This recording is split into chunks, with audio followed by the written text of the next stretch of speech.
When Jean-Paul Sartre declares that existence precedes essence, he is not offering a slogan, a metaphor, or a provocation for its own sake. He is making a claim that dismantles the foundations of how human beings normally understand themselves. The sentence is short, but its consequences are vast. To grasp what Sartre means, one must understand what he is rejecting before one understands what he is affirming. For most of human history, people have assumed that things have an essence before they exist. A knife is designed to cut before it is ever made. A chair is meant to be sat on before it is constructed. Its purpose determines what counts as success or failure. A blunt knife is a bad knife. A collapsing chair is a bad chair. Essence comes first. Existence follows. This logic has traditionally been applied to human beings as well. God creates humanity with a nature. Society assigns roles based on that nature. Men, women, citizens, workers, parents, believers, each comes with expectations about how one ought to live. Under this framework, morality is largely a matter of fulfilling one's assigned role correctly. One is good if one lives up to one's essence. Sartre rejects this framework entirely. For Sartre, there is no human essence waiting in advance. There is no blueprint. There is no predefined purpose written into our nature. Human beings simply appear in the world, already alive, already acting, already choosing. Only afterward do they define themselves through what they do. This is what Sartre means when he says existence precedes essence. We exist first. We find ourselves thrown into a world not of our choosing, without instructions, guarantees, or assigned meaning. Only later, through action, do we become something. And even then, what we become is never final. This claim is inseparable from Sartre's atheism, but it is not reducible to it. Sartre is not merely saying that God does not exist. He is saying that without God, there is no external authority capable of defining what a human being is supposed to be. Values do not descend from above. They are produced from below through lived choices. This absence of essence is not liberating in a comforting sense. Sartre insists that it is terrifying. If there is no predefined nature, then there is no excuse. One cannot say, "This is just how I am," without lying. One cannot say, "I was made this way," without evasion. Whatever one becomes is the result of what one does. Sartre's claim, therefore, shifts the weight of responsibility entirely onto the individual. There is no moral script to follow, no role that can absolve, no character trait that excuses. To act is to define oneself. To refuse to act is also to define oneself.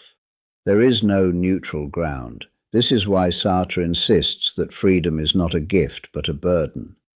Human beings are condemned to be free. Condemned because they did not choose to be free, but they cannot escape it. Even refusing to choose is a choice. Even obedience is an action one takes. At this point, Sartre's position often meets immediate resistance. People object that circumstances constrain us, that biology shapes us, that society limits our options. Sartre does not deny any of this. He does not claim that all choices are equal or that freedom is unlimited.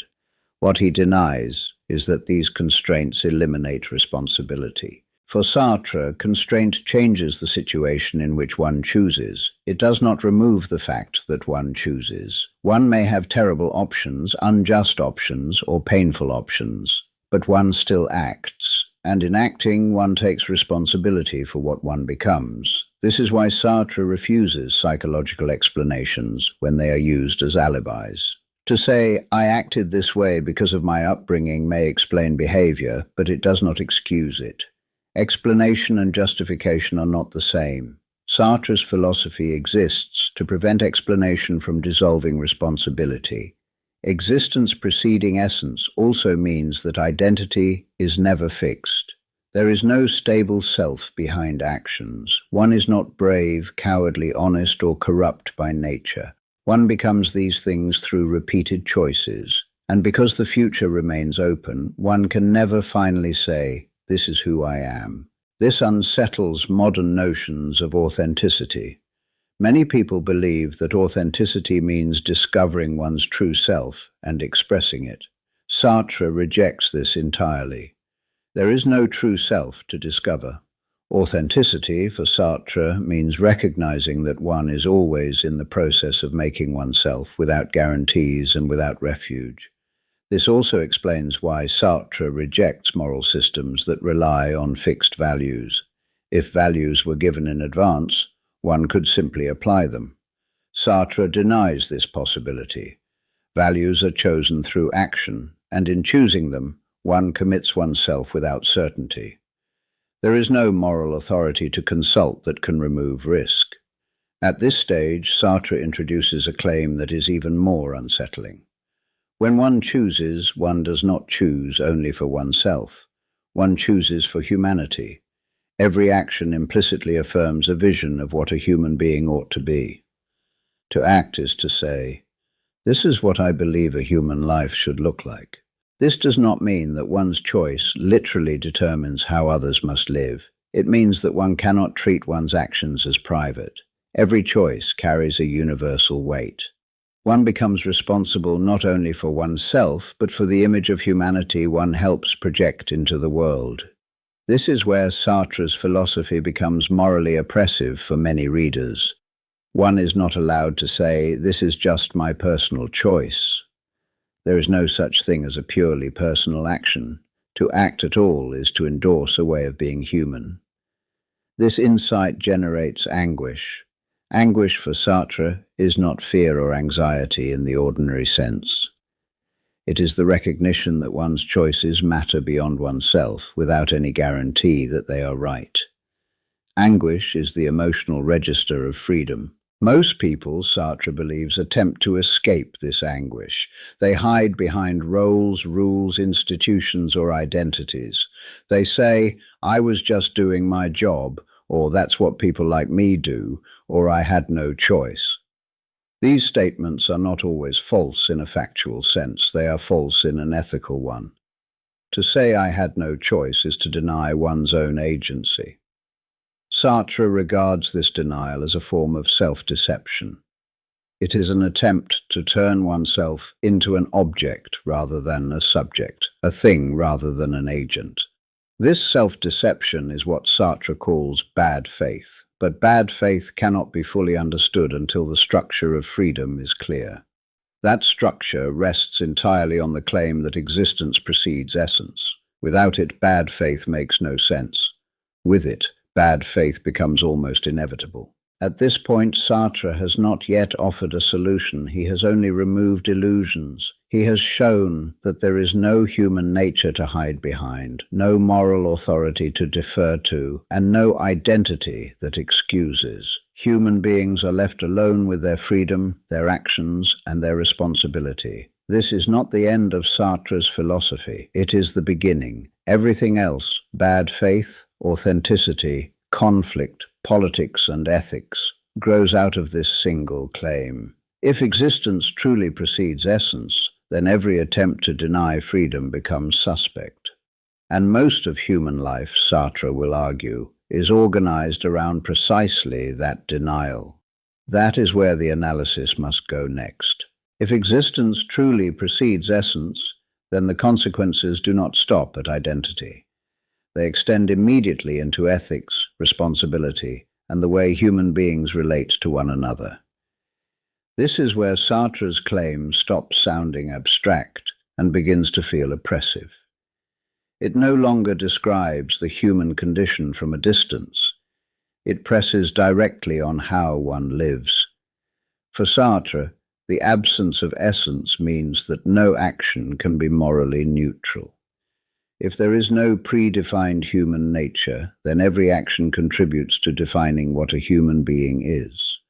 This is why Sartre insists that choice is never merely personal. To choose is to affirm a vision of humanity, whether one acknowledges it or not. This does not mean that individuals consciously legislate morality for the world. It means that actions carry an implicit claim. This is acceptable. Even when one acts quietly, privately, or under pressure, One is still endorsing a way of being human. There is no hiding behind subjectivity. This is where Sartre's philosophy generates anguish. Anguish is not fear of consequences or anxiety about outcomes. It is the recognition that one acts without guarantees, and that no authority can certify one's choice as correct. To act is to commit oneself without knowing whether one is right. Most people, Sartre argues, find this condition unbearable. They seek refuge in structures that promise certainty. Moral codes, professional roles, religious commandments, social expectations, and political ideologies all offer ways to say, "I did not choose, I followed."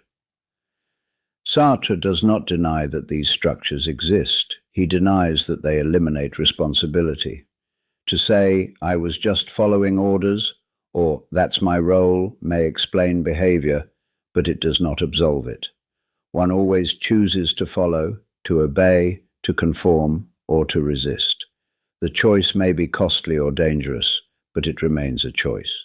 This denial of responsibility is what Sartre calls bad faith. Bad faith is not simple dishonesty. It is a complex form of self-deception in which a person tries to see themselves simultaneously as free and not free. One pretends to be an object, a role, a function, a character, while still acting as a subject when convenient. The classic examples Sartre gives are ordinary. A waiter who convinces himself he is nothing but a waiter. A person who claims their identity fixes what they can or cannot do. Someone who says, "That's just how I am," as if character were a fact rather than a project. In each case, the individual denies freedom in order to escape anguish. Bad faith is tempting because it offers relief. If one can believe that one's actions are dictated by nature, role, or necessity, then one no longer has to answer for them. Sartre's philosophy exists to destroy this relief. Existence preceding essence means that one is never finally defined. There is no point at which one can say, "Now my essence is fixed." Even past actions do not lock the future. They influence it, but they do not determine it. To believe otherwise is another form of bad faith. This radical openness is not comforting. It means that redemption and condemnation are never complete. One cannot hide behind a past identity, nor rest securely in a present one. Responsibility is continuous. At this point, critics often accuse Sartre of cruelty. They argue that his philosophy ignores psychological damage, social inequality, and material constraint. Sartre does not deny these realities. He insists that acknowledging them does not eliminate freedom. Constraint shapes situations. It does not erase agency. For Sartre, to deny agency in the name of compassion is to deny the very thing that makes ethics possible. If individuals are not responsible, then neither praise nor blame makes sense. Moral language collapses into description. This is why Sartre's philosophy feels so harsh. He would rather risk injustice through responsibility than guarantee innocence through determinism. He believes that treating people as incapable of choice is a form of dehumanization, even when it appears humane. Existence preceding essence also reshapes how Sartre understands values. If values are not given in advance, then they are created through action. One does not discover what is good. One commits to it. This commitment has no external guarantee. One acts, and only afterward does one see what one has chosen to stand for. This does not mean that anything goes. Sartre is not a relativist in the casual sense. Because choices implicitly affirm a vision of humanity, they can be evaluated. Actions that deny freedom, reduce others to objects, or excuse domination contradict the very freedom that made them possible.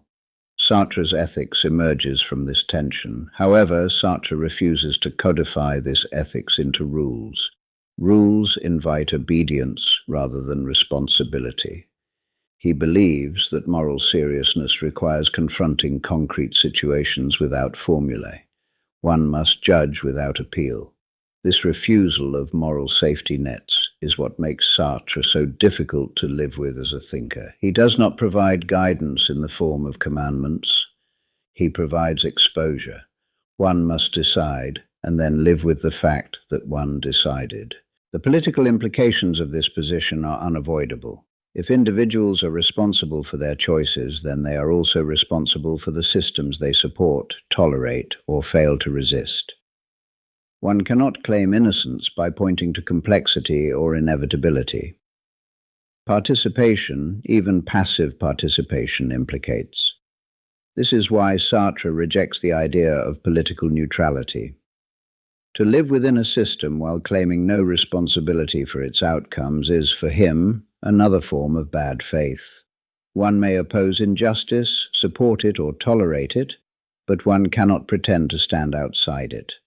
At the same time, Sartre recognizes that action in the political world is always compromised. One cannot act without risk, error, or harm. This does not excuse inaction. It means that responsibility includes the willingness to accept guilt. This is the point at which Sartre's philosophy becomes genuinely unsettling. He does not promise moral purity. He does not promise that good intentions will produce good outcomes. He insists only that refusing to choose is itself a choice, and usually the most convenient one. Existence preceding essence therefore dismantles the fantasy of innocence. There is no position outside responsibility. There is no role that shields one from judgment. There is no identity that excuses action. What remains is freedom without refuge. Sartre knows that this condition is unbearable for many. That is precisely why bad faith is so common. People do not flee freedom because they are weak. They flee because freedom demands more than they want to give. Sartre's philosophy does not solve this problem. It refuses to soften it. It insists that the discomfort of freedom is the price of being human. By the end of this argument, Sartre has not told us how to live well. He has told us why we cannot stop choosing how we live. He has removed alibis, dismantled essences, and exposed the constant activity of self-creation. Everything that follows in Sartre's thought, bad faith, authenticity, conflict with others, politics, violence, grows out of this single claim. If existence precedes essence, then every attempt to deny freedom becomes suspect, and most of social life reveals itself as organized avoidance. The next question is inevitable. If freedom is unavoidable, why do we spend so much of our lives pretending it isn't? That is where Sartre's analysis of bad faith truly begins.